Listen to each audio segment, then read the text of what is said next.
இயேசு கிறிஸ்துவின் நாமத்தினாலே மறுபடியும் உங்களை இந்த காலை வேளையில வாழ்த்தி வரவேற்கிறேன். என் அன்புக்குரியவர்களே, ஐஸ்வர்யத்தின் ரகசியங்கள் என்கிற தலைப்பிலே தொடர்ந்து நாம் ரகசியங்களை பார்த்து கொண்டு வருகிறோம். நீ சத்தியத்தை கேட்க கேட்க கேட்க டவுட் எல்லாம் வெளியே போயிட்டே இருக்கு. டவுட்ன்றது என்னன்னா இருள், குழப்பம்.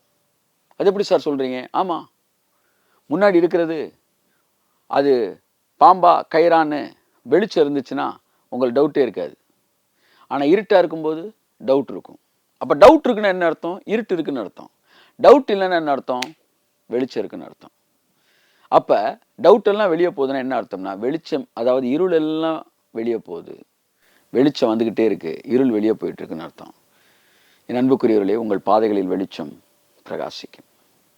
உங்கள் பாதை ராஜபாதையாக இருக்கும். ஐஸ்வர்யத்தின் அளவிட முடியாத ரகசியங்களை கர்த்தர் உங்களுக்கு வாரி வழங்குகிறார். என் அன்புக்குரியவர்களே, தேவனுடைய மிகப்பெரிய சத்தியங்களை மறைக்காமல் உங்களுக்கு நான் விதைக்கிறேன். என் அன்புக்குரியவர்களே, உன்னதமான தேவனுடைய வார்த்தைகளை உங்களுக்கு விதைக்கிறேன். மனுஷன் எதை விதைக்கிறானோ அவ்வளவாய் அவன் அறுக்கிறவனாய் இருக்கிறான். நிச்சயமாக உங்களிடத்தில் ஆவிக்குரிய நன்மைகளை விதைக்கிற நமக்கு இன்னும் மேலான ஆவிக்குரிய ரகசியங்களை கர்த்தர் வெளிப்படுத்துவாராக. இன்னும் அநேகருக்கு இதை பகிர்ந்து கொள்ளுங்கள், அநேகருக்கு இதை ஃபார்வர்ட் பண்ணுங்கள். கர்த்தர் தான் உங்களை ஆசீர்வதிப்பாராக. என்னுடைய அன்பு சப்போர்ட்டர்ஸ் உங்களை ஒவ்வொருவரையும் நான் ஆசீர்வதிக்கிறேன். உங்களுக்காக உங்களை மனதில் கொண்டு ஜெபித்த போது தேவனிடத்திலிருந்து பெற்றுக்கொண்டு உங்களிடத்தில் கொண்டு வந்த இந்த வார்த்தை உங்களுக்கு பிரசங்கிக்கப்படுகிற இதே நேரத்திலே உங்கள் நிமித்தமாக அநேகருக்கும் இன்றைக்கு பிரசங்கிக்கப்படுகிறது. மெய்யாகவே கர்த்தர் உங்கள் வாழ்க்கையில், சப்போர்ட்டராக உங்கள் வாழ்க்கையில் இதை வெறும் வார்த்தையே அல்ல, இம்பார்ட்டேஷனாக அதை ஒரு சுதந்திர விதமாகவே உங்களுக்கு கட்டவிழ்ப்பார். இந்த ஊழியத்தில் ஊற்றியிருக்கிற அந்த ஐஸ்வர்யத்தை, அந்த ஐஸ்வர்யம் என்கிற கிருபையை உங்கள் வாழ்க்கைக்குள்ளே வெறும் சத்தியத்தையும் வார்த்தையும் மட்டும் இல்லை, அந்த கிருபையவே உங்கள் வாழ்க்கைக்குள்ளே கட்டவிழ்ப்பார். நீங்கள் பார்ப்பீங்க, நீ சாதாரணமாக தொடுறதெல்லாம் செழிக்க ஆரம்பிக்கும், உங்கள் வாழ்க்கையில் பொருளாதாரம் பெருக ஆரம்பிக்கும். அதற்கு காரணம் இந்த ஊழியத்தோடு நீங்கள் இணைஞ்சிருக்கிறதுனால. இன்னும் இணைக்கப்படாது இருக்கிற ஒவ்வொருவரையும் நீங்கள் இணையுங்கள் என்று உங்களை அன்புடன் வரவேற்கிறேன், வாழ்த்துகிறேன். இணைவதென்றால் என்ன? ஒரே ₹1 நீங்கள் ஒரு ஊழியத்துக்கு விதைத்தாலும் அந்த ₹1 மூலம் நீங்கள் இணைக்கப்பட்டவர்களாக இருக்கிறீர்கள். அதனால இந்த ஊழியத்தின் ஆசீர்வாதத்துக்கு பங்குதாரராக நீங்கள் இருக்கிறீர்கள். பவுல் சொன்னது போல, எனக்கு அருளப்பட்ட கிருபைக்கு நீங்கள் பங்குள்ளவர்களாக இருக்கிறீர்கள் என்று சொல்கிறார். அவ்விதமான அந்த கிருபைக்கு நீங்கள் பங்குள்ளவர்களாக இருக்க, அந்த கிருபையிலே ஒன்று ஐஸ்வர்யம் என்கிற கிருபை. அந்த ஐஸ்வர்யத்துக்கு நீங்களும் பங்குள்ளவர்களாய் மாறுகிறீர்கள். தொடர்ந்து இணைந்திருங்கள். கர்த்தர் உங்களை ஆசீர்வதிப்பார். இந்த நாளிலே ஐஸ்வர்யத்தின் ரகசியங்கள் என்பதிலே ரொம்ப முக்கியமான ஒரு ரகசியம், ஐஸ்வர்யம் தேவனுடைய சித்தம். பவுல் அதை பிரசங்கித்தான், யோவான் அதை பிரசங்கித்தார். சார், இவர்களெல்லாம் ஐஸ்வர்யத்தை பேசியிருக்கலாம், ஆனால் இயேசு ஐஸ்வர்யத்துக்கு குறித்து என்ன சொல்கிறார்? இயேசுவோட வாழ்க்கையில் நம்ம ஐஸ்வர்யத்துக்காக என்ன செஞ்சார், அதை சொன்னால் தான் சார் நாங்கள் நம்ப முடியும் என்று சொல்வீர்கள் என்றால் உங்களுக்கு இன்னொரு வசனத்தை நான் பேசுகிறேன். 2 கொரிந்தியர் 8:9 நம்முடைய கர்த்தராகிய இயேசு கிறிஸ்துவின் கிருபையை அறிந்திருக்கிறீர்களே. எல்லாம் சொல்லுங்க, கிருபையை அறிந்திருக்கிறீர்களே. கிருபையை அறிந்து கொள்ள வேண்டும். கிருபையினாலே நிறைய பேர் என்ன நினச்சிட்டு இருக்கிறாங்க, ஐயா ஏதோ சாப்பாட்டுக்கு வழி இல்லாமல் இருக்கிறேன், ஒரு 4 இட்லி இருந்தால் கொடுங்க, கிருபையா கொடுங்க அப்படின்னு கேட்குறாங்க. அப்போ கடவுள் இட்லி கொடுத்தாருன்னா அது கிருபைன்னு நினைக்கிறாங்க. இந்த கிருபைன்னு சொல்லும்போதே அந்த ஜனங்கள் சொல்கிற வார்த்தையை பாருங்களேன், தேவ கிருபையினால் கர்த்தர் இந்த வியாதியிலேருந்து என்னை பாதுகாத்தார், கிருபையா கர்த்தர் எனக்கு ஒரு வீடை கொடுத்தாரு, கிருபையா ஒரு டிவிஎஸ் 50 வாங்கியிருக்கிறேன், கர்த்தருடைய கிருபையிலே என் பார்த்தோம். அந்த கிருபைன்னு சொல்லும்போதே அந்த அப்படியே அந்த நோட்டு குறையும் பாருங்க, அதாவது அந்த பிச்சு குறையும். என்னென்னா அந்த பிச்சு எடுக்கிற மனநிலை அது கிருபை அப்படின்னு வருது. அப்படின்னா என்ன அர்த்தம்? கிருபைன்னா தேவன் பார்த்து இறக்கப்பட்டு ஒன்று கொடுக்கறதுக்கு தான் கிருபை. அதனால சொல்கிறேன், நான் நிர்மூலமாகாது இருக்கிறது கிருபை தான் அப்படின்றாங்க. சொல்லும்போதே ஒரு பிச்சைக்கார மனநிலை. அப்போ இவங்ககிட்ட என்ன தப்பு அப்படின்னா, இவங்க கிருபையை பேசும்போது இரக்கத்துக்கு என்ன ஃப்ளேவர் கொடுக்கணுமோ, இரக்கத்துக்கு என்ன அர்த்தம் கொடுக்கணுமோ அந்த அர்த்தத்தை இங்கே கொடுக்குறாங்க. இரக்கம் வேற, கிருபை வேற. அதை நீங்கள் புரிஞ்சுக்கணும். சார், உங்களுக்கு ஒன்று இலவசமாக கொடுக்கறது எல்லாம் இரக்கத்திலலாம் கொடுக்கணும்னு கிடையாது. ஐஸ்வர்யமும் கிருபையும், அதை பற்றி நான் பேசிகிட்டு இருக்கிறேன். இப்போ ஐஸ்வர்யத்தை பேசுகிறேன், முன்னாடி கிருபையை புரிஞ்சுக்கோங்க, அப்போ தான் ஐஸ்வர்யம் புரியும். கிருபன்னும் போதே ஒரு பிச்சைக்கார மண்ணில் பேசாதீங்க. இறக்கத்துக்கு நீங்கள் அப்படி பேசுங்க. தேவனுடைய இறக்கத்தில் நான் ஜெயித்தேன் சார், தேவனோ இறக்கத்தில் ஐஸ்வர்யம்னாகி என் மேலே இறங்கி அதை செஞ்சார் சார் சொல்லும்போது நீங்கள் டோனை இறக்கி பேசுங்க. ஆனால் கிருபன்றது வேற சார். இலவசமாக கிடைக்கிறது தானே சார், அப்போ டோனை இறக்கி தானே சார் பேசணும். சார் இலவசமாக கிடைக்கிறது தான் கிருபை, ஆனால் இறக்கத்தில் இலவசமாக கிடைக்கிறதுக்கும் கிருபையில் இலவசமாக கிடைக்கிறதுக்கு வித்தியாசம் இருக்குது சார். இலவசமாக கிடைச்சா டோனை இறக்கி தானே சார் பேசணும். சார் இறக்கத்தில் இலவசமாக கிடைச்சா டோனை இறக்கி பேசுங்க. கிருபையில் இலவசமாக கிடைச்சா டோனை கிருபைக்குரிய இடத்துல பேசுங்க. சார் எனக்கு புரியல அப்படின்னா, உங்கள் வாசல்லேருந்து ஒருத்தன் அம்மா சாப்பிட்றதுக்கு ஏதாச்சும் இருந்தால் கொடுங்கம்மா, ஏதாச்சும் 4 இட்லி இருந்தால் கொடுங்கம்மான்னு ஒருத்தன் கேட்குறான். இப்போ அவனுக்கு இலவசமாக நீங்கள் தரப்போறீங்க, அதனால தான் இறங்கி கேட்குறான். கடையில் காசு கொடுத்து வாங்கின எவனும் ஐயா 2 இட்லி இருந்தால் தாங்கன்னு கேட்க மாட்டான். 2 இட்லி வைங்க, வடை 1 கட்டிடுங்க அப்படின்வான். ஏன் தோரணையாக பேசுகிறான்? அவன் காசு கொடுத்து கேட்குறான். ஆனால் உங்கள் வாசலில் இருக்கிறவன் 2 இட்லி 1 வடை அப்படின்னு கேட்க முடியாது. அம்மா இட்லி இருந்தால் தாங்கம்மா. ஏன் ஓசியில் வாங்குறான். அப்போ ஓசியில் வாங்கினா குரல் இறக்கி தான் பேசணுமா? இறக்கி தான் பேசணும். சரி, இப்போ உங்கள் வீட்டுக்குள்ள உங்கள் பையன் வரான், அவன் இட்லி வைங்கன்றான். இவன் காசு கொடுத்தா வாங்குறான், இவனும் ஓசியில் தான் வாங்குறான். ஆனால் ஓசியில் வாங்கினாலும் குரல் இறங்க மாட்டேன்னு பாருங்க, தைரியமாக கேட்குது. வெளியில் ஒருத்தன் ஓசியில் வாங்குறான், அங்கே குறைவாக கேட்குது சவுண்டு. இங்கே ஒருத்தன் ஓசியில் வாங்குறான், அந்த மாதிரி பிச்சைக்காரன் மாதிரி இவன் குறைவாக கேட்கறது இல்லை. அப்போ 2 ஓசிக்கு என்ன வித்தியாசம்? வெளியில் ஒருத்தன் ஓசியில் வாங்குறதுக்கு பேர் இரக்கம், உள்ள ஒருத்தன் ஓசியில் சாப்பிட்றதுக்கு பேர் கிருபை. நீங்கள் இரக்கத்தினால ரட்சிக்கப்படலை, நீங்கள் கிருபையினால ரட்சிக்கப்பட்டீங்க.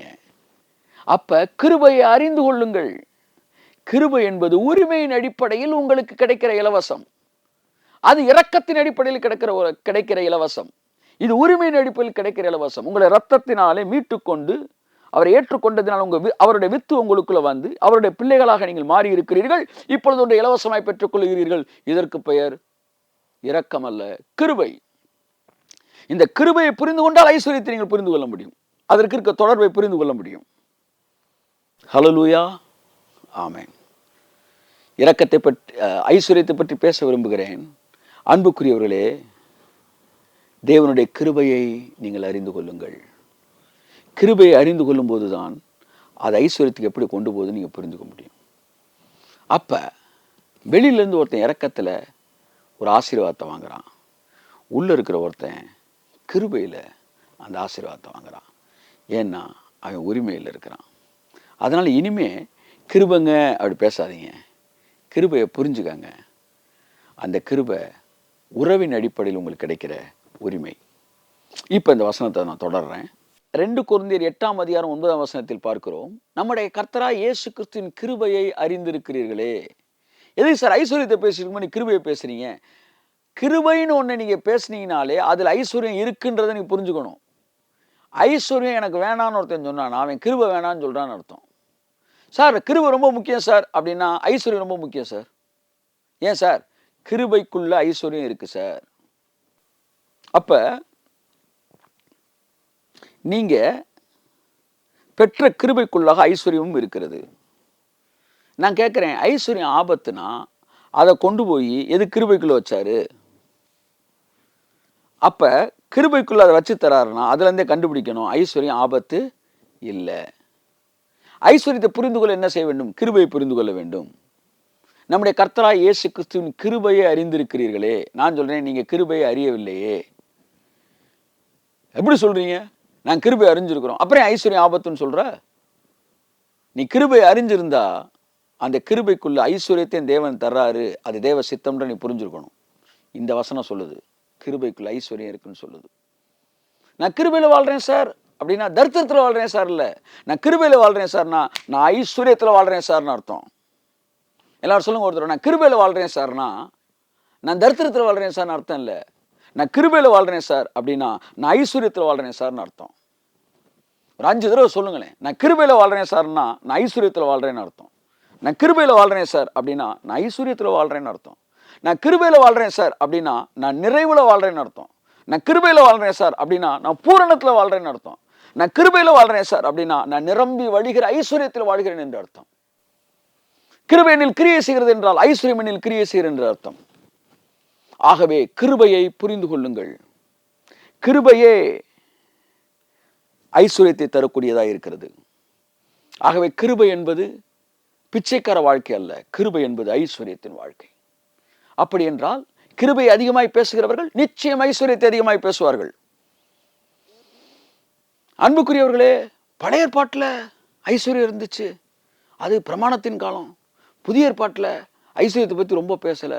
அப்பா, பழைய ஏற்பாட்டில் பேசின ஐஸ்வர்யத்தை விட புதிய ஏற்பாட்டில் ஐஸ்வர்யம் அதிகமாய் பேசப்படுகிறது.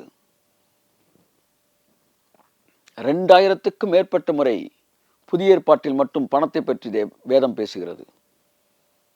ஒரு அதிர்ச்சியான சம்பவத்தை நான் உங்களுக்கு சொல்லுகிறேன்.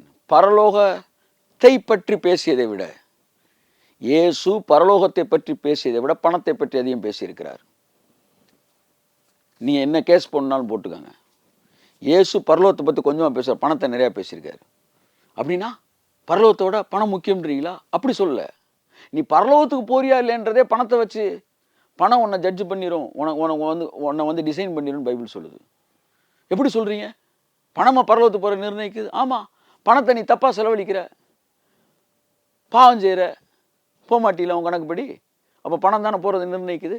பணத்தை நல்லா ஏழை எளியவர்களுக்கு கொடுக்குற, மற்றவர்களுக்கு கொடுக்குற, என்ன நடக்கும்? பரலோகத்தில் நீ பிரவேசிக்கும் போது நித்திய வீடுகளிலே நீ உன்னை அழைக்கும்படிக்கு ஏராளமான நண்பர்களை அழிந்து போகிற உலகப் பொருளால் ஆதாயப்படுத்த பைபிள் சொல்லுது. இப்போ பரலோகத்தில் எவ்வளோ ஃப்ரெண்ட்ஸ் உனக்கு இருக்க போகிறான்றது பணம் தான் இங்கே நிர்ணயிக்குது. பைபிள் வாங்குறதுக்கு உனக்கு காசே இல்லை. பைபிளை வாங்கினா படிக்கிற, சத்தியத்தை அறிகிற, பரிசுத்தமாக வாழ்கிற, பரலோகத்துக்கு போகிற. பைபிள் வாங்கவே காசு இல்லை, நீ எங்கே பரலோகத்துக்கு வர போகிற? அப்போ எல்லாத்துலேயும் பணம் ஒரு நிர்ணயம் பண்ணுதில்ல. பணம் ஒரு மேஜர் ரோலு. அதை எப்படி கையாள வேண்டும், ஏன் கையாள வேண்டும், சரியாக கையாள வேண்டும், எவ்வளோ ஆசீர்வதிக்கப்பட வேண்டும், எவ்வளவு அதிகமாக ஆசீர்வதிக்கப்படலாம், எவ்வளவு தாராளமாக கர்த்தர் ஆசீர்வதிக்க விரும்புகிறாரு, அது தேவனுடைய சித்தம் என்ன, இது எல்லாம் பற்றி பேசுவது தான் பணத்தை பற்றி பேசுறது. பணத்தை பற்றி பேசினார், இயேசு பேசினார்னோன்னா காசு, பணம், துட்டு இப்படி பேசிக்கிட்டு தான் அர்த்தம் இல்லை. அந்த பணம் எவ்வளவு உண்மையானது, அது எவ்வளவு ராஜ்யத்துக்கு பயன்படுத்தப்படுகிறது, எப்படி ராஜ்யத்துக்கு பயன்படுகிறது, அந்த பணம் எப்படி ஆத்துமாக்களை ஆதாயம் பண்ணுகிறது, இப்படி பல விஷயங்களை பேசியிருக்கிறாரு. என் அன்புக்குரியவர்களே, கிருபை என்றால், கிருபையில் இருக்கிறேன் என்றால் நான் ஐஸ்வர்யத்தில் இருக்கிறேன் என்று அர்த்தம். பழைய ஏற்பாட்டில் ஐஸ்வர்யத்தை விட புதிய ஏற்பாட்டில் ஐஸ்வர்யம் அதிகமாக பேசப்படுகிறேன் என்பதற்கு நான் சொல்ல வருகிறேன். நியாயப்பிரமாணத்தின் காலத்தில் ஒளிந்து போகிற மகிமை உள்ளவர்களே ஆசீர்வதிக்கப்பட்டவர்களாக இருந்தார்கள் என்றால், தன் சொந்த இரத்தத்தை பூமியிலே சிந்தி உன்னை என்னை மீட்டுக் கொண்ட அந்த கரையத்தின் அடிப்படையில் பிள்ளைகளான நாம் அதை விட அதிகமாக ஐஸ்வர்யவான்களாக இருக்க வேண்டும் என்பதுதான் தேவனுடைய சித்தம். தொடர்ந்து நாளை நாம் சந்திப்போம். கிருபையை அறிந்திருக்கிறீர்களே என்கிற வசனத்தை இன்னொரு பகுதியை பார்ப்போம். 2 கொரிந்தியர் 8:9. ஐஸ்வர்யத்தை அறிந்தவன் தான் கிருபை அறிந்தவன். கிருபை என்றால் பிச்சைக்கார மனநிலை அல்ல. ஏதோ கிருபையில் வாழ்றாங்க கிடையாது, ஏதோ இறக்கத்தில் வாழ்றாங்கன்னு நீ சொல்லு, அதுக்கு அந்த டோன் ரைட்டு. ஏதோ கிருபையில் வாழ்றாங்கன்னா என்ன அர்த்தம்? ஒருத்தன் ஏதோ சாமி நான் அன்னாடங்காச்சி சார், நான் ஒரு வண்டி இழுத்து பிழைக்கிறேன் சார், ஏதோ சாமி அப்படின்னு அவன் சொல்லலாம். அந்த வார்த்தையை, ஏதோ சாமின்ற வார்த்தையை அவன் சொல்லலாம். சார் நான் வந்து ஒரு அன்னாடங்காட்சி அப்படி சொல்லலாம். ஏதோ 500 300 என் கையில் இருக்குது சாமின்னு சொல்லலாம். ஏதோ சாமி 300 கோடி ரூபா இருக்குது சாமி நீ சொல்லுவியா? 300 கோடி ரூபா இருக்கு நீ எப்படா சொல்லணும்? ஏதோ 300 கோடி இருக்குது சாமி, அப்படிதான் இருக்கு. ஏதோ கிருபையில் வாழ்கிறோம் சாமி. கிருபைன்றது 300 கோடி இல்லை, 3000 கோடிக்கு மேலே. கர்த்தரா இயேசு கிறிஸ்துவின் கிருபை அறிந்திருக்கிறீர்களே, அதை புரிஞ்சுக்காங்க. உங்களை ஐஸ்வர்யவான்களாக்கும்படிக்கு அதை நாளைக்கு பேச போகிறேன். அப்போ கிருபை என்றால் ஐஸ்வர்யம், நாளை பேசுவோம். ஆகவே கிருபையில் வாழ்கிறேன்னு சொல்லாங்க. கிருபையில் வாழ்கிறீங்கன்னா ஐஸ்வர்யத்தில் வாழ்கிறீங்கன்னு அர்த்தம். கிருபையில் வாழ்கிறீங்கன்னா ஆளுகையில் வாழ்கிறீங்கன்னு அர்த்தம். கிருபையில் வாழ்கிறீங்கன்னா நிரம்பி வழிதல் வாழ்கிறீங்கன்னு அர்த்தம். கிருபையில் வாழ்கிறீங்கன்னா ராஜ வாழ்க்கை வாழ்கிறீங்கன்னு அர்த்தம். கிருபைக்குள்ளே ஐஸ்வர்யம் ஊற்றப்பட்டு கொண்டே இருக்கிறது. அன்புக்குரியவர்களே, நாளை நாளில் சந்திப்போம். கிருபை பிரசங்கிகள் எல்லாம் ஐஸ்வர்யத்தின் பிரசங்கிகள். நீங்கள் கிருபைக்குள்ள இருக்கீங்களா? ஐஸ்வர்யம் தவிர்க்கவே முடியாது, உங்களை ஓவர்டேக் பண்ணும். ஆசீர்வதிக்கிறேன். நாளை நாள் சந்திப்போம். இயேசு கிறிஸ்துவின் நாமத்தில். God bless you.